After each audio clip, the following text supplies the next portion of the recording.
कैसे हैं आप लोग। चलिए हम लोग पढ़ रहे थे फिजिक्स 12th फिजिक्स में इलेक्ट्रोस्टैटिक्स हमने शुरू किया है और इस सीरीज़ में लेक्चर के सीरीज़ में हम लोगों ने चार्ज में 3 लेक्चर ऑलरेडी पढ़ लिए हैं। ये हमारा चौथा लेक्चर है। अगर आपने पिछले 3 लेक्चर्स को नहीं देखा है तो नीचे दिए गए वीडियो लिंक में जाके आप वीडियोज़ को देख सकते हैं, आप पिछले लेक्चर्स को देख सकते हैं। तो देखने के बाद क्या होगा, आगे आप जो पढ़ेंगे अभी या फिर इसके आगे लेक्चर्स करेंगे तो पिछला पढ़ा हुआ रहेगा तो इजीली समझ पाएंगे। आप पिछला लेक्चर देख लीजिए, अगर आपने ये लेक्चर अटेंड किया है और पिछला नहीं देखा है, ये कर रहे हैं, तो आपको पिछला वाला लेक्चर देख लेना चाहिए, फिर आगे यहाँ आना चाहिए। इस सीरीज़ में हमने अब तक क्या पढ़ा है, चार्जेस पढ़े हैं, चार्ज के 2 टाइप्स पढ़े हैं, फिर चार्जेस के बारे में, उसकी बैकग्राउंड के बारे में पढ़े थे, उसका इतिहास पढ़े थे, और फिर चार्ज में हमने क्या पढ़ा, प्रॉपर्टीज़ ऑफ चार्ज पढ़ा। 3 प्रॉपर्टीज़ पढ़ी थी पिछले क्लास में, हमने देखा था, है ना। चार्जों का संरक्षण पढ़ा था, चार्ज का एडिशन पढ़ा था, फिर चार्ज का क्वांटाइजेशन पढ़ा था। ये चीज़ें हमने प्रॉपर्टीज़ के रूप में देखी थी। इस पे कुछ ऑब्जेक्टिव्स भी करा था हमने, एनसीईआरटी के प्रॉब्लम भी करे थे हमने, है ना। क्वांटाइजेशन पे कुछ न्यूमेरिकल आया था हमारा, फिर एनसीईआरटी एक्सरसाइज पे मैंने आपको करने के लिए बोला था, वो आप करते रहिए। नहीं होता है तो आप कमेंट पे लिखिए कि नहीं हो रहा है, फिर उस पर भी हम एक लेक्चर लेके आएंगे। फिलहाल हम लोग चार्ज पे आगे बढ़ते हैं। आज हम चार्ज में पढ़ेंगे मेथड्स ऑफ चार्जिंग। चार्ज करने, किसी बॉडी में चार्ज उत्पन्न करने का क्या क्या मेथड हो सकता है हमारा, ठीक है, इस पर आज चर्चा करेंगे। पहली बात तो जान लेते हैं चार्जिंग क्या है, आवेशन क्या है हमारा। आवेशन का मतलब होता है किसी वस्तु में आवेश उत्पन्न करना, चाहे वो जिस भी विधि से हम लोग कर ले, ठीक है। चलिए देखते हैं, मैं आपको एक डेफिनेशन लिखाया हूँ। किसी वस्तु में चार्ज उत्पन्न करने की जो विधि होती है, जो प्रोसेस होता है, वही हमारा चार्जिंग होता है। सिंपली एकदम सिंपल डेफिनेशन है हमारा, ठीक है। अब चार्जिंग के अलग अलग मेथड्स की चर्चा करेंगे हम लोग। हमारा एनसीईआरटी चार्ज के 3 मेथड के बारे में चर्चा करता है, 2 और पढ़ेंगे जो कि आगे के क्लासेस में हमारा यूज होने वाला है। इसका यूज है हमारा 11वां चैप्टर में, 13वां चैप्टर में यूज है इनका, ठीक है, देखेंगे हम लोग। चलिए देखते हैं मेथड्स में।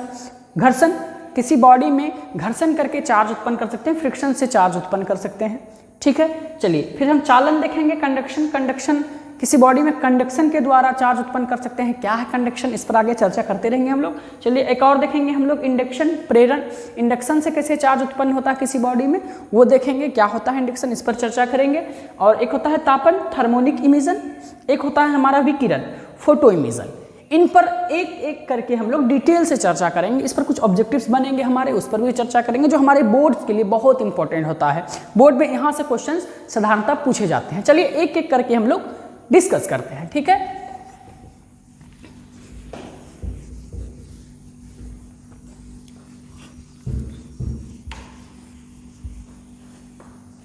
आइए सबसे पहला हम देखते हैं, क्या देखा था हमने सबसे पहला, याद करिए, मैंने आपको लिखाया है क्या, घर्षण द्वारा,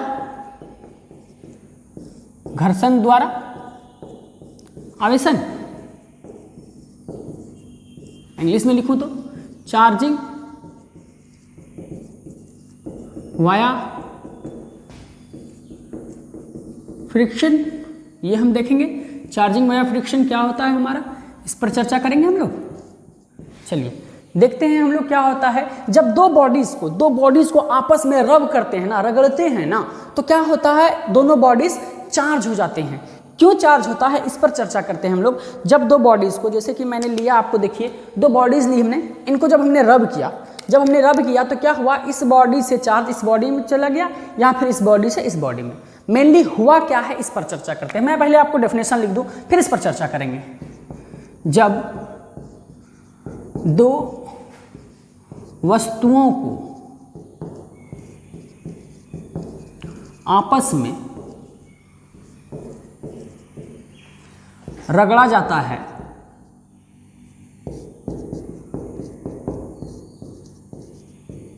तो उनमें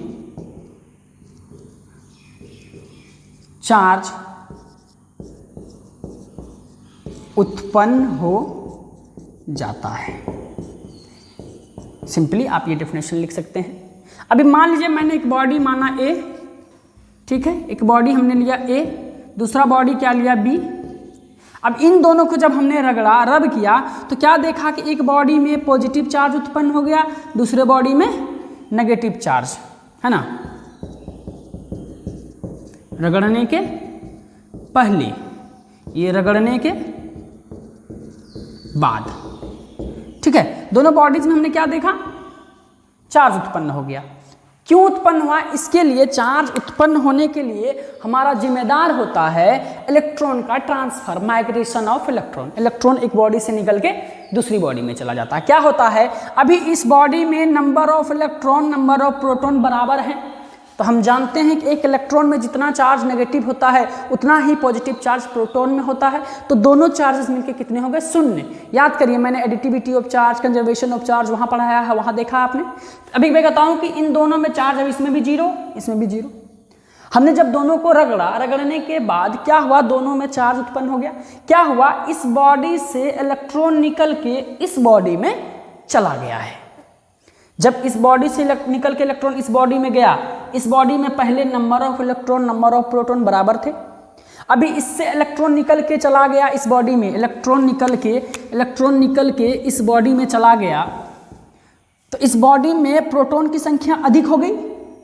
अब प्रोटॉन की संख्या अधिक हो गई तो इसमें पॉजिटिव चार्ज हो गया, उत्पन्न हुआ। अब जितने इलेक्ट्रॉन निकल के इस बॉडी में गए हैं, इस बॉडी में भी पहले इलेक्ट्रॉन प्रोटॉन बराबर थे तो चार्ज 0 था। अब जब इस बॉडी से इलेक्ट्रॉन इस बॉडी में गया तो क्या हुआ? इलेक्ट्रॉन की संख्या अधिक हो गई। बॉडी में इलेक्ट्रॉन की संख्या अधिक हो गई, इसका मतलब इसमें नेगेटिव चार्ज आ गया। मूल बात सोचने वाली क्या है यहाँ कि जितना इलेक्ट्रॉन ये त्यागेगा, ए हमारा जितना इलेक्ट्रॉन त्यागेगा उतना इलेक्ट्रॉन भी ग्रहण कर लेगा। मतलब जितने पॉजिटिव चार्ज ए में आएंगे उतने नेगेटिव चार्ज बी में आएंगे। ऑब्वियस सी बात है। तो हम चार्जिंग में फ्रिक्शन से जब किसी वस्तु में चार्ज उत्पन्न करते हैं तो देखते हैं कि दोनों वस्तुओं में बराबर मात्रा में सेम मॉड बराबर मात्रा में चार्ज उत्पन्न हो जाता है। क्लियर? ये क्लियर है हमारा। चलिए, चार्ज उत्पन्न करने के लिए जिम्मेदार कौन है? इलेक्ट्रॉन है। डन। इलेक्ट्रॉन इस बॉडी से ट्रांसफर इस बॉडी में हुआ है। इस पर कुछ बातें हैं, कुछ और ऑब्जेक्टिव्स निकल के आते हैं, उन पे चर्चा कर लेते हैं हम लोग, उस पे बात कर लेते हैं। देखिए, मैं उस पे बात कराता हूं आपको सिंपली। देखिए, अभी हमने क्या देखा? एक बॉडी देखा ए बी, एक में पॉजिटिव चार्ज उत्पन्न हुआ, एक में नेगेटिव चार्ज उत्पन्न हुआ। चलिए, अभी मैं आपको इसके मॉड पे चर्चा कर लूं कि आवेश की प्रकृति बोले तो नेचर, आवेश का नेचर कैसा होगा?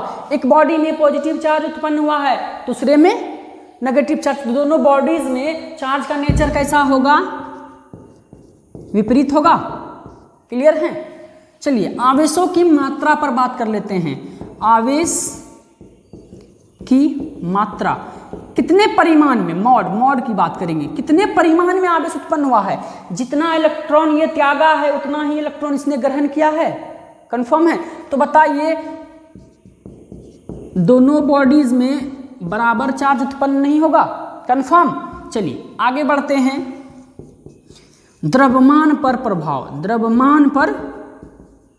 प्रभाव, इस पे 2-3 बातें आएंगी हमारी। पहली बात आप देखिए क्या होगा कि दोनों बॉडी का द्रव्यमान बदल रहा है। क्यों बदल रहा है भाई? इसलिए बदल रहा है, इसने इलेक्ट्रॉन त्यागा है, इससे इलेक्ट्रॉन निकल के इसमें गया है, इससे इलेक्ट्रॉन निकल के इसमें गया है, तो कुछ ना कुछ द्रव्यमान क्या है? याद करिए, आपका इलेक्ट्रॉन का द्रव्यमान होता है, कितना होता है? 9.1 × 10⁻³ किलोग्राम। इतना इलेक्ट्रॉन, एक इलेक्ट्रॉन गया तो इतना किलोग्राम गया, तो इसका द्रव्यमान घट गया होगा और इसका द्रव्यमान बढ़ गया होगा। क्यों बढ़ गया होगा? इंक्रीज कर गया होगा, क्योंकि इसने इलेक्ट्रॉन लिया है। बताइए, द्रव्यमान बदलेगा? द्रव्यमान बदलेगा। कैसे बदलेगा? पॉजिटिवली चार्ज्ड है ना। जिस बॉडी में धन आवेश आया है, बॉडी का द्रव्यमान मास क्या होगा? घट जाएगा। कंफर्म। और जिस बॉडी में नेगेटिव चार्ज आएगा उसका द्रव्यमान बढ़ जाएगा। ये आप लिख सकेंगे, नेगेटिवली चार्ज बॉडी का द्रव्यमान बढ़ जाएगा।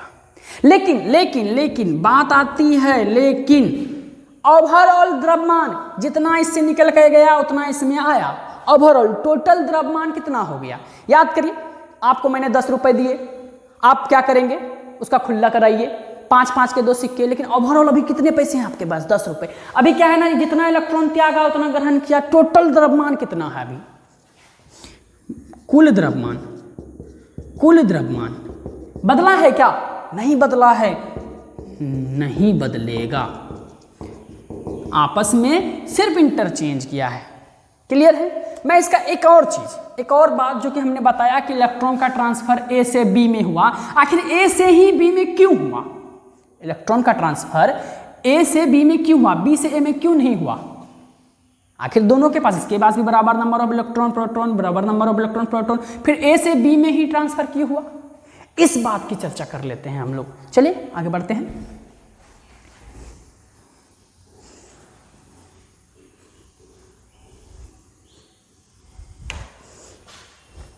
देखिए, इलेक्ट्रॉन का बहाव, लो वर्क फंक्शन, एक नया शब्द आया हमारे पास, देख लेते हैं। बॉडी से हाई वर्क फंक्शन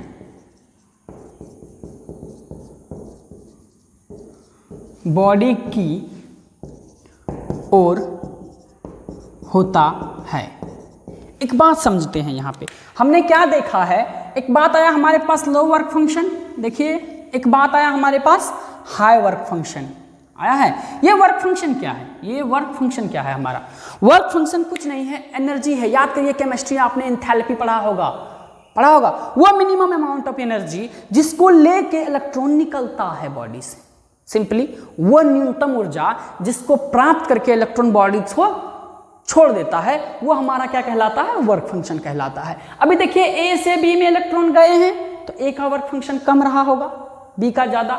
मान लीजिए कि ए को 3 जूल एनर्जी चाहिए इलेक्ट्रॉन त्यागने के लिए और बी को कितने चाहिए? 5 जूल चाहिए एनर्जी इलेक्ट्रॉन त्यागने के लिए। अब हमने ए और बी को, मान लीजिए ये ए ये बी, हमने ए बी को आपस में रगड़ा तो साथ साथ एनर्जी दी। जैसे ही 3 जूल एनर्जी पहुंचा तो क्या हुआ? ए हमारा इलेक्ट्रॉन त्यागना शुरू कर देगा। अब ए इलेक्ट्रॉन त्यागेगा तो ग्रहण कौन करेगा? बी करेगा हमारा। तो बी इलेक्ट्रॉन ग्रहण करेगा और बी में नेगेटिव चार्ज आ जाएगा, ए में पॉजिटिव चार्ज आ जाएगा।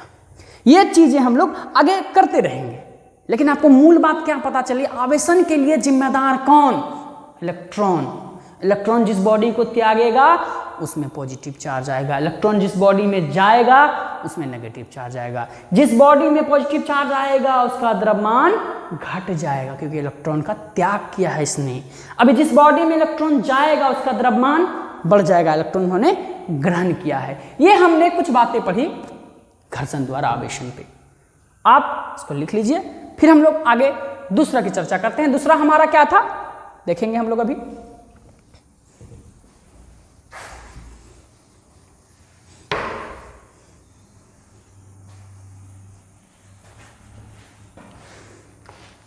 सेकेंड हमने क्या पढ़ा है देखिए, दूसरा पढ़ा हमने चालन द्वारा आवेशन। चालन द्वारा आवेशन है ना, चार्जिंग वाया कंडक्शन, ये पढ़ रहे हैं हम लोग, चार्जिंग वाया कंडक्शन।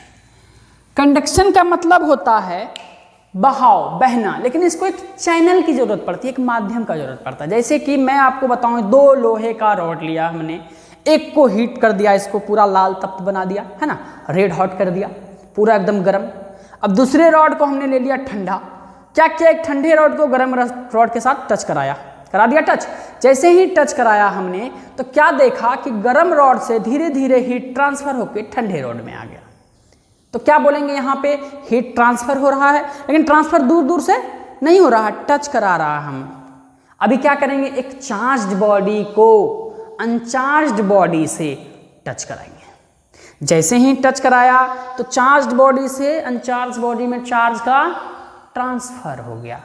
इस मेथड को क्या बोलेंगे हम लोग? Charging via conduction. चालन द्वारा चल के जा रहा है आवेश हमारा एक माध्यम के थ्रू। तो इसको पहले मैं लिख देता हूं, फिर इस पे आगे डिस्कशन करेंगे। चलिए, जब एक आवेशित है ना चार्ज्ड वस्तु को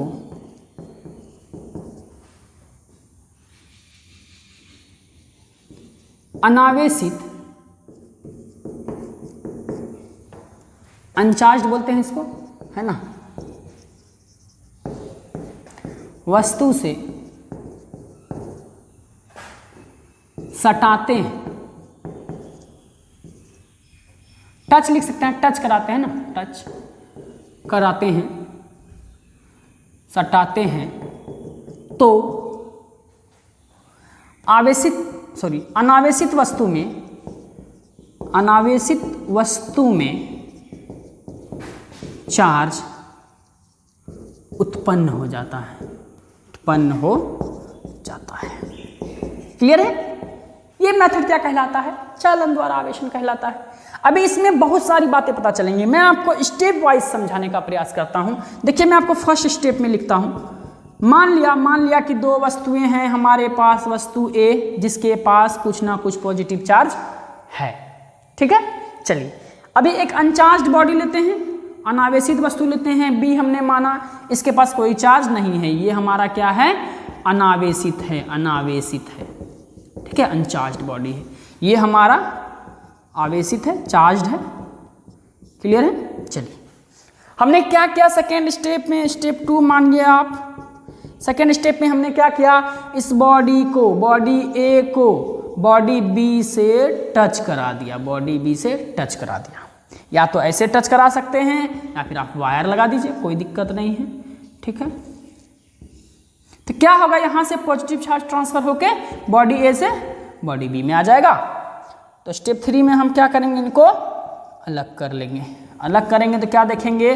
बॉडी ए में चार्ज था, बॉडी बी में भी चार्ज आ गया है, अब ये चार्ज हो गया है ना। तो कैसे देखा हमने? देखा कि एक अनावेशित वस्तु को आवेशित वस्तु से संपर्क में लाया, टच कराया, संपर्क में लाया मतलब टच कराया, यहाँ टच होना चाहिए, फिजिकल अपीयरेंस होना चाहिए, भौतिक रूप से स्पर्श करना चाहिए। जैसे ही हमने स्पर्श कराया तो क्या देखा कि ए से चार्ज बी में चला गया, ए पॉजिटिवली चार्ज था तो बी भी पॉजिटिवली चार्ज हो गया। आपको यहाँ पे बहुत सारे ऑब्जेक्टिव्स मिलेंगे, इस पर चर्चा कर रहे थे। मैं फिर से दोहरा दूं, चालन द्वारा आवेशन एक ऐसा प्रोसेस है चार्ज करने का जिसमें एक आवेशित वस्तु को अनावेशित वस्तु से टच कराने पर अनावेशित वस्तु में चार्ज उत्पन्न हो जाता है, अनचार्ज बॉडी में चार्ज उत्पन्न हो जाता है। ये मेथड कहलाता है हमारा चालन द्वारा आवेशन। अभी इस पे कुछ ऑब्जेक्टिव्स बनेंगे हमारे, उनको देख लेते हैं। चलिए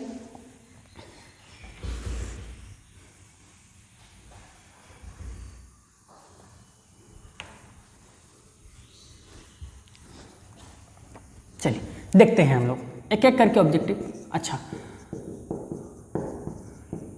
आवेश की प्रकृति, यह प्रकृति कैसी होगी, नेचर कैसा होगा? देखिए अभी हमने तुरंत देखा ए बॉडी में पॉजिटिव चार्ज था तो बी में भी कौन सा चार्ज टच कराने पे उत्पन्न हुआ था? पॉजिटिव चार्ज हुआ था। प्रकृति समान हो जाएगा, पॉजिटिव चार्ज है तो पॉजिटिव चार्ज ही उत्पन्न करेगा, नेगेटिव चार्ज रहता तो नेगेटिव चार्ज ही उत्पन्न करता। आपके दिमाग में एक ख्याल जाता होगा कि सर यहाँ पॉजिटिव चार्ज था, पॉजिटिव चार्ज ट्रांसफर हो रहा है, आप बोल रहे हैं कि पॉजिटिव चार्ज ट्रांसफर हो रहा है, होता तो इलेक्ट्रॉन ट्रांसफर है, फिर पॉजिटिव चार्ज ट्रांसफर कैसे हो गया?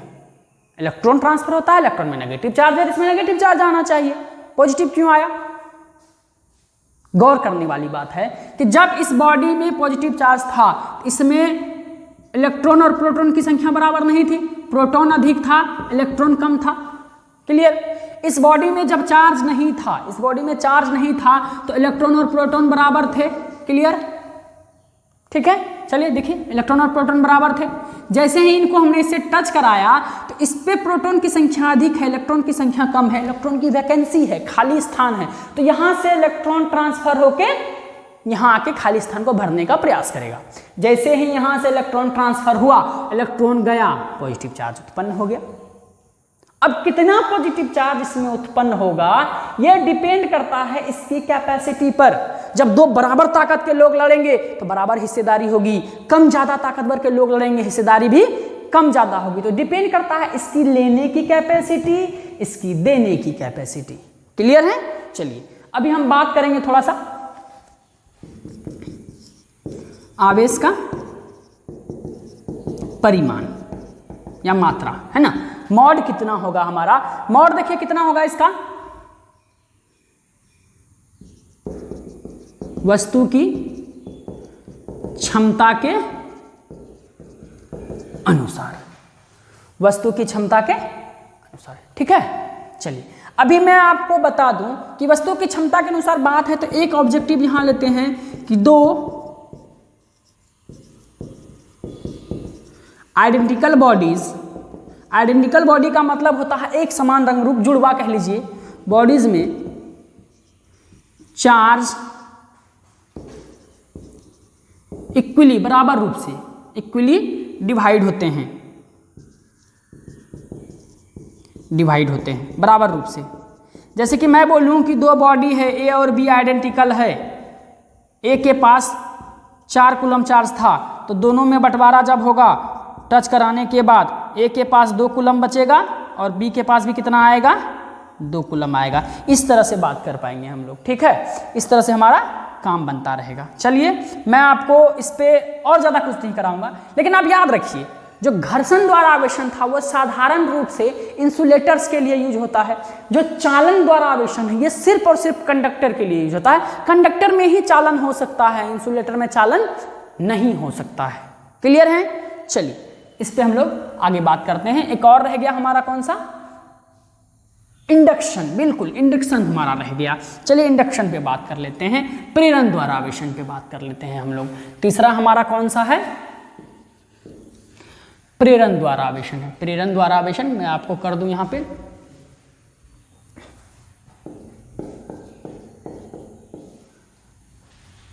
चार्जिंग वाया इंडक्शन, इंडक्शन से कर लेंगे हम लोग। इंडक्शन क्या है हमारा, देखते हैं। इंडक्शन, इंडक्शन का मतलब होता है सीधी बात देख के मोटिवेट हो जाना, मोटिवेशन आप मान सकते हो इसको। तो किसी को देख के मोटिवेट हो गया तो चार्ज, एक चार्ज बॉडी को देख के दूसरा चार्ज हो जाए, इसको बोलते हैं प्रेरण। प्रेरित हो गया, इंड्यूस हो गया। समझ में आया, नहीं आया तो हम लोग इसको पहले डिफाइन करते हैं, फिर इस पर चर्चा करेंगे, डिटेल में चर्चा करेंगे। चलिए कर लेते हैं। पहले तो डेफिनेशन देख लेते हैं हमारा। जब एक अनावेशित वस्तु को आवेशित वस्तु के समीप, समीप मतलब क्लोज, क्लोज एकदम क्लोज, बहुत पास, समीप लाते हैं तो अनावेशित वस्तु में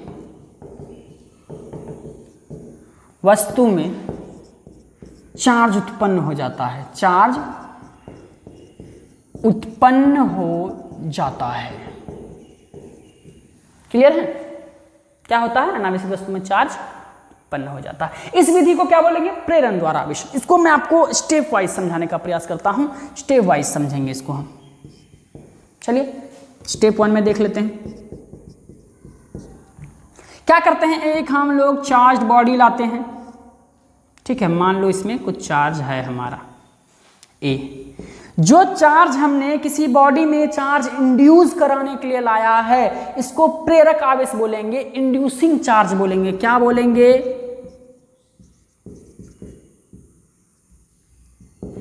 इंड्यूसिंग चार्ज बोलेंगे। क्लियर है। इसको हिंदी में बोलते हैं प्रेरक आवेश, प्रेरक आवेश, प्रेरित करने के लिए आया है ये, ठीक है। जिस बॉडी में चार्ज उत्पन्न करना है, अनावेशित है, ये हमारा चार्ज्ड बॉडी हो गया, ये हमारा अनचार्ज्ड बॉडी हो गया। देखिए इसमें क्या है, जब बॉडी अनचार्ज है तो इसमें number of electron number of proton के बराबर होता है, ठीक है। तो टोटल चार्ज इसका 0 होता है। हमने क्या किया सेकेंड स्टेप में, स्टेप 2 में देखिए आप, स्टेप 2 में हमने क्या किया, इस बॉडी को, इस बॉडी के एकदम नजदीक ले आए। इसमें पॉजिटिव चार्ज था, अभी इसका पॉजिटिव चार्ज, इसमें number of electron proton equal हैं। आप चाहे तो इस तरह से समझ पाएंगे, देखिए आप plus minus plus minus plus minus इस तरह से रहे होंगे, ठीक है। इस तरह से हैं तो क्या देखा हमने कि इसके पॉजिटिव चार्ज को धक्का दे दिया इधर, क्योंकि similar charge repel each other. इसके नेगेटिव चार्ज को इन्होंने इधर अट्रैक्ट कर लिया, यानी डिसिमिलर चार्ज, विपरीत आवेश अपने आप को आकर्षित कराते हैं। इसका पॉजिटिव चार्ज इसके इलेक्ट्रॉन को इस सरफेस पे बुला लिया और धक्का देके इसको इस सरफेस पे लेके चला गया। अब क्या है, ये वाला चार्ज जिसको हमने माना है प्रेरक आवेश, ये प्रेरक आवेश इसके आवेशों में से इसके जो अपोजिट चार्ज है, यहाँ पॉजिटिव है तो नेगेटिव, यहाँ नेगेटिव होता तो पॉजिटिव, खींच के रखता, बाउंड करके रखा है। इस चार्ज को बाउंडेड चार्ज बोलेंगे। क्लियर है? बाउंडेड चार्ज बोलेंगे। और ये वाला फ्री है, इसको फ्री चार्ज बोलेंगे। ये फ्री है जाने के लिए, इसको रास्ता मिल जाएगा तो निकल जाएगा। ठीक है, चलिए स्टेप 2 में बात ये हो गई। मैं यहीं पे स्टेप 3 कर देता हूं आपको, आप देख पाएंगे। स्टेप 3 पे बात कर लेता हूं मैं आपका। स्टेप 3 हमारा क्या होगा, जब इसमें ऐसा हुआ तो हमने क्या किया कि इसको अर्थ कर दिया, इसको तो रहने दिया, यहाँ पे हमने इस बॉडी को अर्थ कर दिया। अर्थ करने का मतलब होता है, भूमिगत करने का मतलब होता है कि सारा चार्ज, इसका जो फ्री चार्ज होगा वो कहाँ चला जाएगा, भूमि में चला जाएगा। सारा पॉजिटिव चार्ज अर्थ हो जाएगा। और इस बॉडी में कौन सा चार्ज बचेगा, स्टेप 4 में बताइए आप। बॉडी बी में कौन सा चार्ज बचेगा, नेगेटिव चार्ज बचेगा। और ये बॉडी बी हमारा चार्ज्ड हो गया।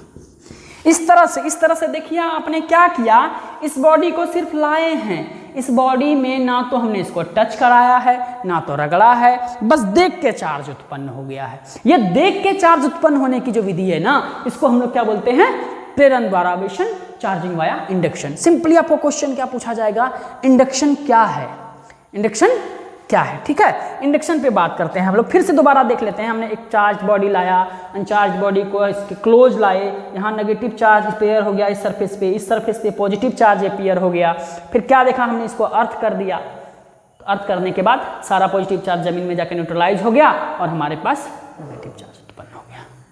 ये हमने प्रोसेस देखा। अब इस पर कुछ ऑब्जेक्टिव बनेंगे हमारे, उन पर चर्चा कर लेते हैं हम लोग। ठीक है, चलिए।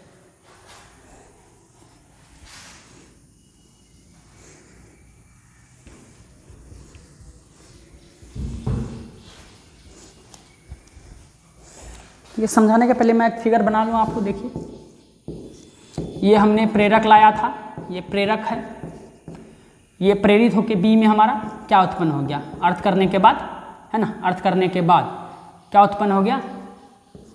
बताइए हमको नेचर ऑफ चार्ज कैसा हो जाएगा, आवेश की प्रकृति कैसी होगी।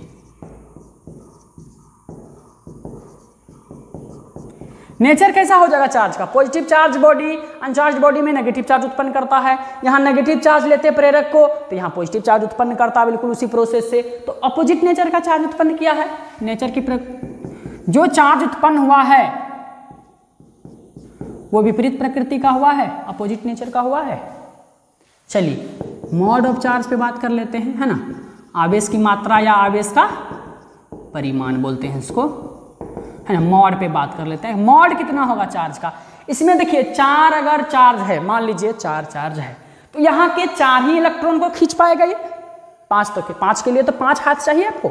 यहाँ से 4 है तो वो 4 को ही खींच पाएगा। तो ये 4 को ही खींच पाएगा तो मैक्सिमम कितने को, अपने बराबर चार्ज उत्पन्न करा सकता है। कभी कभी क्या होता है, भीड़ हो जाती है, रस हो जाने के कारण। मान लीजिए हमने यहाँ 4 भेजा, सामने हमारा 3 ही आ पाया, एक पीछे रह गया, भीड़ होने के कारण एक पीछे रह गया। तो हम क्या देखेंगे, 3 आया, 4 से कम आया। समझ में आया क्या किया हमने क्या किया, या तो बराबर चार्ज उत्पन्न कर पाएंगे या तो कम उत्पन्न कर पाएंगे। तो चलिए देखते हैं क्या होगा। प्रेरक आवेश से कम या बराबर, लेस देन और इक्वल टू, लेस देन और इक्वल टू। हम बोल सकते हैं अगर प्रेरित आवेश को देखिए, ये हमारा प्रेरित आवेश हो गया जो कि प्रेरित हुआ है। प्रेरित आवेश को Q नाम दे दें और प्रेरक आवेश को हमने QI नाम दिया है, तो बताइए QI यानी प्रेरक आवेश के या तो बराबर होगा या तो इससे कम होगा प्रेरित आवेश। क्लियर है? चाहे तो आप इसको उलट के लिख सकेंगे। देखिए यानी जो हमारा प्रेरित हुआ है आवेश, जो आवेश हमने उत्पन्न कराए हैं उसका वैल्यू या तो प्रेरक आवेश के बराबर होगा या तो उससे कम होगा। मैग्नीट्यूड कितना होगा, एक फॉर्मूला से हम लोग निकालते हैं। प्रेरक आवेश, प्रेरित आवेश हो जाएगा प्रेरक आवेश इंटू 1 माइनस 1 अपॉन के। यहाँ हमारा के है डाइलेक्ट्रिक कांस्टेंट, परावैद्युत नियतांक बोलते हैं हिंदी में इसको, जो आगे के क्लास में हम लोग पढ़ने वाले हैं, इसलिए टेंशन लेने की जरूरत नहीं है। इस फॉर्मूले से आप उत्पन्न आवेश को निकाल सकेंगे। डन। चलिए मैं इस पर थोड़ा सा बात कर लूँ, मास पे क्या प्रभाव पड़ेगा, द्रव्यमान पर क्या प्रभाव पड़ेगा, इस पर बात कर लेते हैं हम लोग। चलिए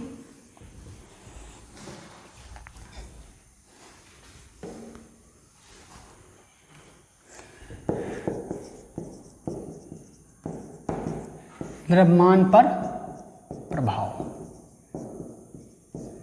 द्रव्यमान पर क्या प्रभाव पड़ेगा। पहली बात, जो हमारा प्रेरक आवेश है, प्रेरक बॉडी जिसको हम लाए हैं प्रेरित कराने के लिए, ए बॉडी हमारा, याद करिए ए बॉडी हमारा है ना, ये वाला, इसमें हमारा कोई चेंज नहीं होगा। ना तो इससे इलेक्ट्रॉन लिया हमने, ना इसको इलेक्ट्रॉन दिया, इसके साथ कोई छेड़छाड़ हमने करी ही नहीं, तो क्या इसके द्रव्यमान पर कोई प्रभाव पड़ेगा, नहीं पड़ेगा। देखते हैं इस पर कोई प्रभाव, प्रेरक बॉडी के द्रव्यमान पर कोई प्रभाव नहीं पड़ेगा। डन। अब सोच रहे हैं सर जब बोल रहे हैं तो लिख क्यों रहे हैं। मैं आपको लिख इसलिए दे रहा हूं ताकि आप एक प्रॉपर नोट्स बना पाए, जो आपको बोर्ड में बहुत हेल्प करेगा। मैं आपको कंप्लीट नोट्स भी यहीं पर डिलीवर कर रहा हूं।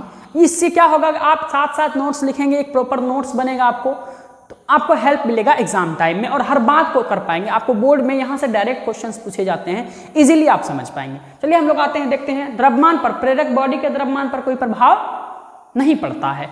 चलिए दूसरा, प्रेरित बॉडी, प्रेरित मतलब इंड्यूस्ड चार्ज। अभी क्या है ना, अगर हमने इस बॉडी को, मान लीजिए हमने नेगेटिव चार्ज उत्पन्न कराए थे, इधर पॉजिटिव चार्ज उत्पन्न कराया था, इस बॉडी को हमने अर्थ अगर नहीं कराया, इस बॉडी को अर्थ हमने नहीं कराया, अर्थ नहीं कराया तो क्या हुआ, जैसे इसके नज़दीक में था तो चार्ज उत्पन्न हुआ, इससे हटा लिया चार्ज फिर गायब हो गया, फिर नज़दीक लाया उत्पन्न हुआ, फिर हटाया गायब हो गया। लेकिन जैसे ही हमने इस बॉडी को अर्थ कर दिया तो क्या हो गया, यहाँ न्यूट्रलाइज हो गया ये चार्ज, इसमें अब इंडिविजुअल बच गया, इसके द्रव्यमान पर प्रभाव पड़ेगा due to migration of electron. इसका द्रव्यमान बदल जाएगा, चाहे तो बढ़ जाएगा चाहे तो घट जाएगा। अगर नेगेटिवली चार्ज बॉडी होगा तो द्रव्यमान बढ़ेगा, पॉजिटिवली चार्ज बॉडी होगा तो द्रव्यमान घटेगा। क्लियर है। यदि बॉडी को भूमिगत अर्थ नहीं किया जाता है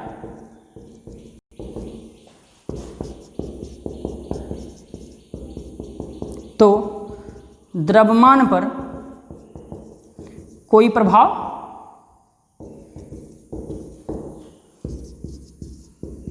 नहीं पड़ेगा। अगर कर दिया जाता है तो, यदि अर्थ कर दिया जाए तो द्रव्यमान बदलेगा।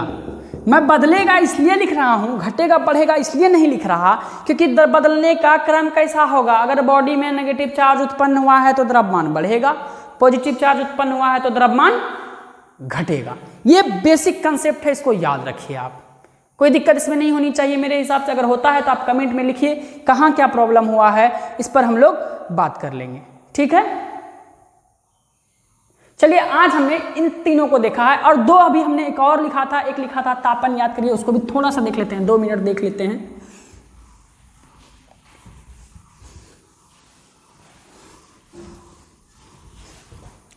एक लिखा था हमने चौथा क्या, तापन, है ना, थर्मोनिक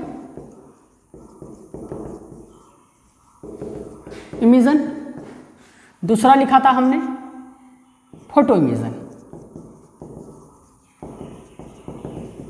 रेडिएशन यानी विकिरण। सिंपली क्या होता है, किसी बॉडी को हीट करके हम लोग क्या करते हैं, उसमें इलेक्ट्रॉन को इजेक्ट कराते हैं तो चार्ज उत्पन्न हो जाता है। और किसी बॉडी में रेडिएशन देके, लाइट देके, याद करिए आपका सोलर लाइट, सोलर प्लेट क्या करते हैं, सनलाइट देते हैं और बैटरी चार्ज कर लेते हैं।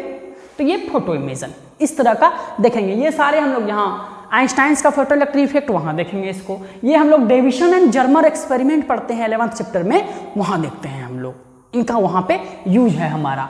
आज हमने क्या क्या पढ़ा, आज हमने पढ़ा मेथड्स ऑफ चार्जिंग मेनली, इस पर बात किया हमने। चलिए आज का लेक्चर हम लोग यहीं तक रखेंगे, ठीक है। Thank you.